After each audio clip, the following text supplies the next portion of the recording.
Thưa các bạn, Long Lúa chào các bạn nha. Hôm nay sở dĩ mà mình mượn chiếc xe VF8 của bà xã mình đó là mình có hẹn với một cái fan, một cái fan của hay nói đúng hơn là một cái fan của Vinfast các bạn. Thì cái anh này ảnh cũng ở Nanaimo này, nhưng mà ảnh là người nước ngoài, người Canada. Thì mình thấy là anh có theo dõi cái kênh của mình, tuy là anh không có hiểu được tiếng Việt, nhưng mà à, anh cũng có theo dõi cái kênh của mình. Thì mình có hỏi anh này có muốn thử xe không, thì mình đem xe tới cho anh chạy thử. Thì hôm nay mình có hẹn với anh để mà gặp cái anh này để mà cho anh chạy thử. Mà hình như là anh cũng biết rất là nhiều về xe VinFast, nên mình thấy là anh trong những cái diễn đàn của VinFast thì mình thấy là có sự xuất hiện của anh ấy khá là nhiều, cho nên hôm nay chúng ta đi cùng đi gặp anh này tên là Eric Schmidt. Thì hôm nay chúng ta cùng sẽ đi gặp Eric các bạn. Ok, mình chào các bạn nha. Hiện tại thì mình đang có mặt ở đây với lại anh Eric. Eric là một cái VinFast fan, cũng là follow VinFast cũng rất là lâu rồi. Anh ấy cũng là một cái fan trên cái channel của Long Lúa, cho nên hôm nay là mình có dịp gặp gỡ anh Eric để mà cho anh Eric lái thử chiếc xe của mình như thế nào ha. Eric, hi Eric. Hello. Really nice to meet you today. Oh, I'm excited. Yeah. This is amazing. So Eric is I saw Eric follow VinFast for a while since it came out. I bookmarked them on Facebook. Yeah. Probably 3 years ago, 4 years ago. Yeah. They posted something. I bookmarked it, and then it disappeared. And there was a couple of the Chinese companies were posting, and then all of a sudden they actually became something. Yeah. So I've been following them ever since. Yeah. I saw Eric on Facebook and follow my channel too. And today we have a chance to meet, and you're gonna try the car today and see what you think. First impressions. It like, I think I was in an eco. I drove one at fully charged in Vancouver, 15-20 minutes we had a ride with. But I don't think it was. This is a plus model, and I know, and it was. I don't think it was. I think it must have been an eco model when I drove. Yeah. This is a nicer car. I like the two-tone. Looks really cool. Yeah. But so the car's it's way too big for me. But the VF6 and 7 are probably where I'm going to go. And I already talked to New Westminster. Yeah. And he said if I want to be the first VF7 customer, he'd be more than willing to make that happen. Yeah, me too. I'm actually waiting for the VF7 too. I'm gonna try it out too, see what happens. Yeah, it does have the all-wheel drive, and it does have the bigger battery, and it should get 50k more than a VS6, but I like the VS6 actually better. Yeah. It's the screen is spectacular. It is really, really spectacular. And it's interesting is VinFast. I just saw a thing the other day. VinFast, they have a mix of screen and actual physical switches. Yes. And you can't do this with the Tesla. In a lot of the cars, you have to go on the screen and do it that way. You can't even adjust your error. And apparently in Europe right now, the European NCAP, they actually have an issue because Tesla's getting rid of switches. Oh, okay. So like your turn signal's now on the steering wheel, and they're getting rid of everything. And everything's on the screen, and that's actually going to hit them on their safety. It looks to me like a intuitive enough that you can figure it out pretty easy. I've been watching the videos and sort of seeing it. It doesn't look terribly difficult. I am going to mess up your seat here. First impressions. It has the Tesla look. It has the screen, which I like. Yeah. But it has proper switch gear. Like it has normal stuff. Yeah. Still look normal. Car, right? Exactly. But it's a mix of both. The heads-up display is really good. I used that during the other test drive. Gear clunk into gear. No, no clunking. That's it. Oh, is it? You're gonna Oh, you actually have to touch it. Step on the gas. So it has a bit of a hold then. Like it would if you. Oh, it had a handbrake. Okay. But if you press the gas, then the handrest release. Right. Yeah. And that was interesting in some of the early tests. They were like the handbrake was on. They didn't understand how to do it. Yeah. Being careful here, because this is more money than I have in my pocket right now. It is more car than I need. I don't need a back seat. I had a smart car, and that was fine. But, oh yeah, definitely. Oh, there's the regen. I can feel that. Oh. And the turn signal took a lot of heat from people, but it's a BMW turn signal. Yeah, it take a lot of stuff from BMW over here too. Yes, yeah. So the regen's on right now, right? Yes, I can definitely feel that. So oh yeah, you can really. You can turn it low. Okay. Yeah, that's okay. That give you a normal feel like a gas car. Yeah, but you're right. If we're going for this leave over there, that's okay. No, we're put a sport on. Yeah, you can do that too. No, it's okay. Actually, it's fun. It's kind of a show off. It is. Right? It is a quick car. Yeah. Like he told me that, like the person from Vinfast, the rep there, you know, he goes, okay, do this. Yeah, let's put it in sport and just let it go, and it really does go, and it's a really big car, and it really goes. Yeah. Now it's not for maybe Ferraris are faster, and you know, model Plaid is going to our Plaid's going to be faster, but what does it cost to charge this thing? About $10 at home. At home. At home, it costs you about $375 for 100 kilometers. Yeah, so that's about $10. Like I figured 87 kilowatts there and abouts. Yeah. Oh, so another thing too, important thing is insurance. Like a gas car, like you have gas cars too. Yeah, so how does it compare with ICE? It actually exactly the same with my BMW X5, $1,600 for the insurance. Really? Yeah. That's it. And that's for 2 million liability. Yeah. And stuff like that. Well, it's really got a lot of regen. But that's a good experience. That yeah, like my Corolla, I do have full coverage and everything else, and it's just a Corolla. It's nothing, and it's $1,300. I don't have any kind of tickets or anything like that. So let's say $1,200, something like that. So that's actually inexpensive. I have seen, I got people in Ontario saying $2,200. Yeah, some auto problem. I don't know why it's so much. I'm the same way. I have nothing that hit me with, but yeah. Well, you've got similar coverage from the sounds of it. The BMW is worth a lot more than my Corolla is, so that all makes sense. In California, some people are complaining that it was really expensive, but private companies, they like to squeeze what they can. It has maps. Yes. And it has to have like over-the-air updates and such, right? So it has to be like there's a cell phone in there someplace, right? It does have a connect to your cell phone right there. Yeah. So who pays for that? How does that work? Right now, VinFast pays for everything. Okay. For the network and everything. I don't know if you buy a car now. I don't know if that's included. Okay. But because this is the first, the VinFast. Right. So everything included. Okay. So, yeah, because there has to be a data kit, like a package, like just data for the car. Right now, it uses a 4G network right there. Right. From road trip. It was interesting too in the parking lot. So I'm waiting for you, and this other car comes through the parking lot. I mean, so funny. I'm waiting for you, your car, and here comes through the parking lot a green one. What the heck? Yeah, I saw that on the road too. Yeah. Yep. So there's two of you, at least.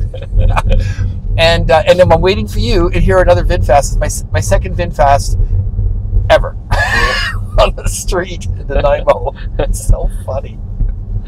What's the trick with the turn signals? You're supposed to see this. At 2 state, you can, if you turn it hard, then it stay on. So if you just do a little bit. But if you just do a little bit, then it's flat or 3, and then it stops. Okay. It's for chain lane. Yeah, like this. They bought. I suspect there's a lot of BMW. Like they must have. Like the VF7 and 6, I suspect the platform which they're built on is probably the BMW i3 that they discontinued just before. Yeah. And so probably they bought the architecture, the actual design, and then they restyled it into the VF6 and 7. Okay. I'm not sure about them, but this one is based on the X5, X5, the old X5. Yeah, so they bought that platform too, and then they bought a 5 Series platform, and they bought but the VF5 is a Chevrolet. Yeah. So it saved the development cost, and why not? It makes a lot of sense. Yeah. Service. Like you go to the island, you go to the mainland for this. Is there anything coming down the pipe where they're going to have like service on the island? Because if your car broke down, you'd have to put it on a ferry and take it to Vancouver.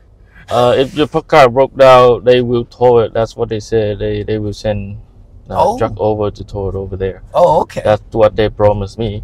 Oh, okay. Least, yes. Yeah.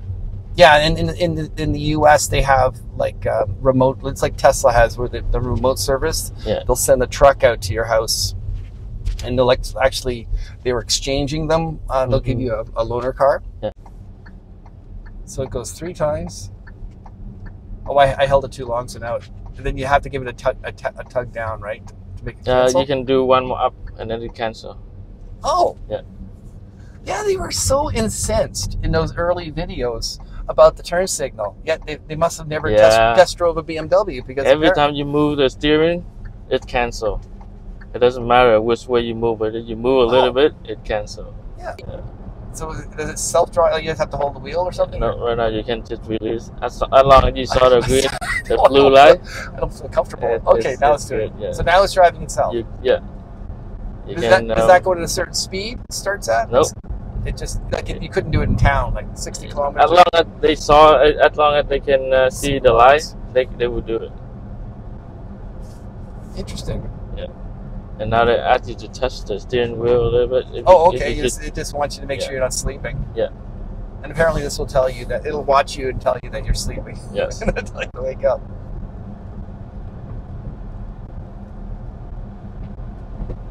I will say the ride is maybe a little stiffer than most people like. Yeah. But does feel very solid. It's very planted and solid. Only problem I see is the wiper. So far. Oh yeah, sorry. It drives. Sorry. Yeah, it was sorry. Sorry, Mr. Vinfast here. I'll let you do your thing.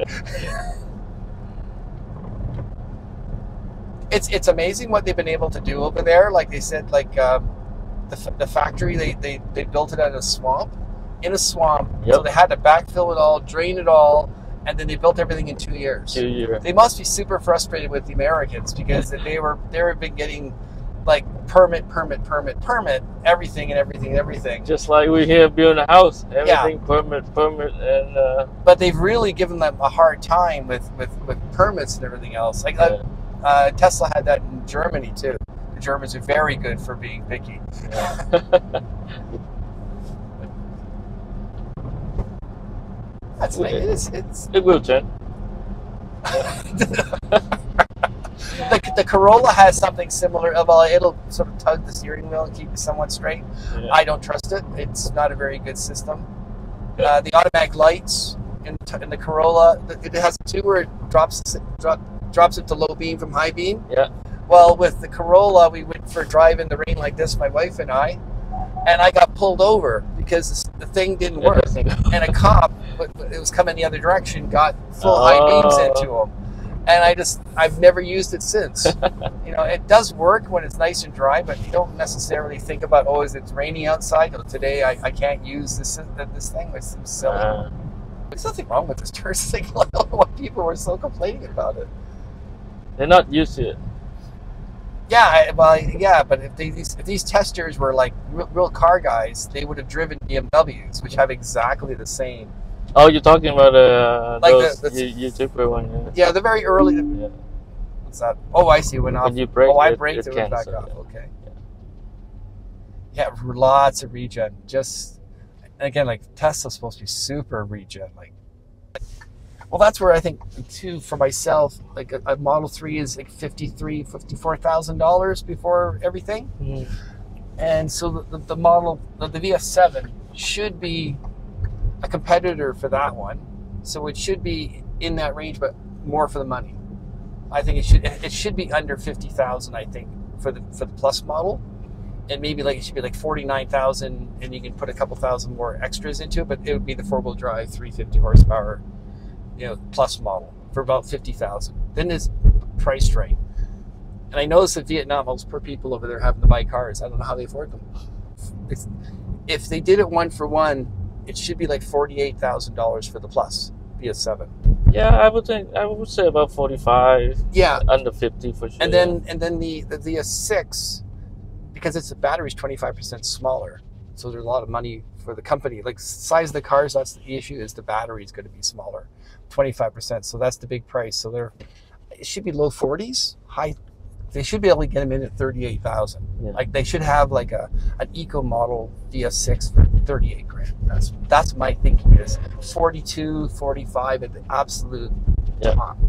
And then they're still making money because the labor is so inexpensive in Vietnam, regardless of all the robots and that. The robots aren't on the assembly line. They're only doing the body shop and they're doing painting. Yeah. Everything else is still very human needed. Like you got to have a person to plug that part in or put the screw in still. So there's only so much savings as far as labor with robots over there. There's still lots of cost for people. Smaller the better, but it has a lot of presence for it's so large. You can do that. And then that works just fine. Yeah. Then if I hold it, do I hold it down or to make it stay on? You press it harder than you should. That's all. Now it stay on. Yeah, now it's staying on. Yeah. It seemed all those complaints about the steering, that the turn signal were just a little over the top. Like, come on, it's a turn signal. And people complain, sit in the back, it's give you a hard time, but you know, I put people in the back for a long drive, they have no problem. So yeah, my wife was in the back during the test drive we had, and she was fine. It's huge.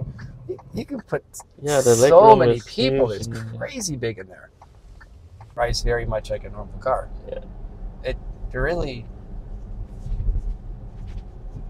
like, I don't drive really big cars like this, but so for me it's a lot for me, but it drives just like a regular car. The regen is very obvious. That's something which is different. People love the regen. People do. They like a lot of them do the single pedal driving where you stop, you complete stop and just wait. Yeah. You don't even have to use the brake. You haven't tried this yet. Oh.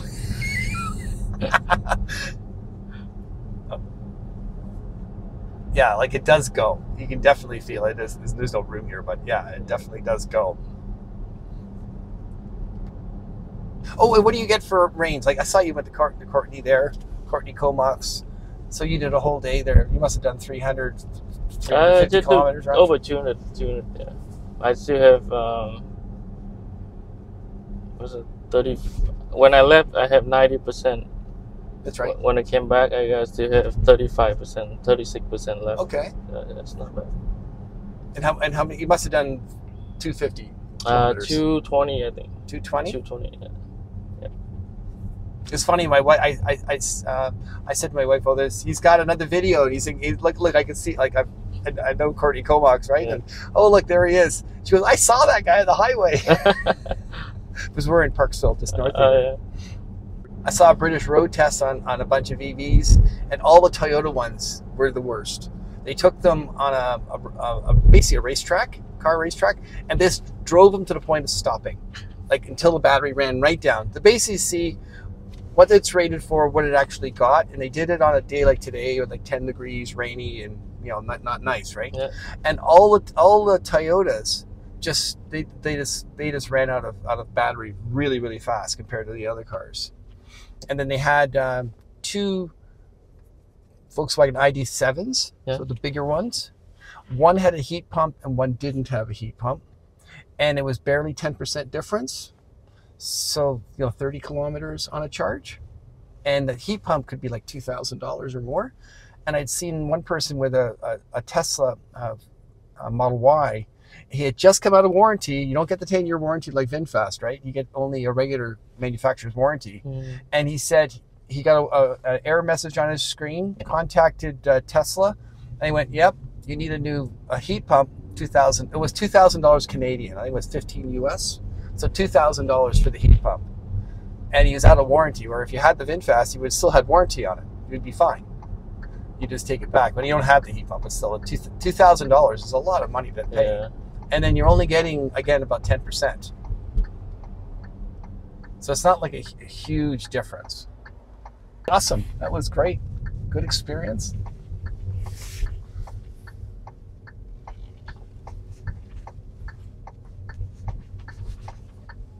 You definitely feel it's tugging all the time with the regen. This is good for me for the big car. I'm not a big person. I'm not a big car person. And park. Just like that. There you go. So, what do you think? It's too big of a car for me. But as the car goes, it is quite nice. It is quite good. And for how much it's going to cost to run, it would be super inexpensive. Yeah. And like looks wise, and that's where this Vin Group does have, Vinfast has a better chance of making it as a startup. Yeah. Because like all the support. And I think in the end, what happens, even though the Americans hate to admit it, the auto industry is heavily subsidized.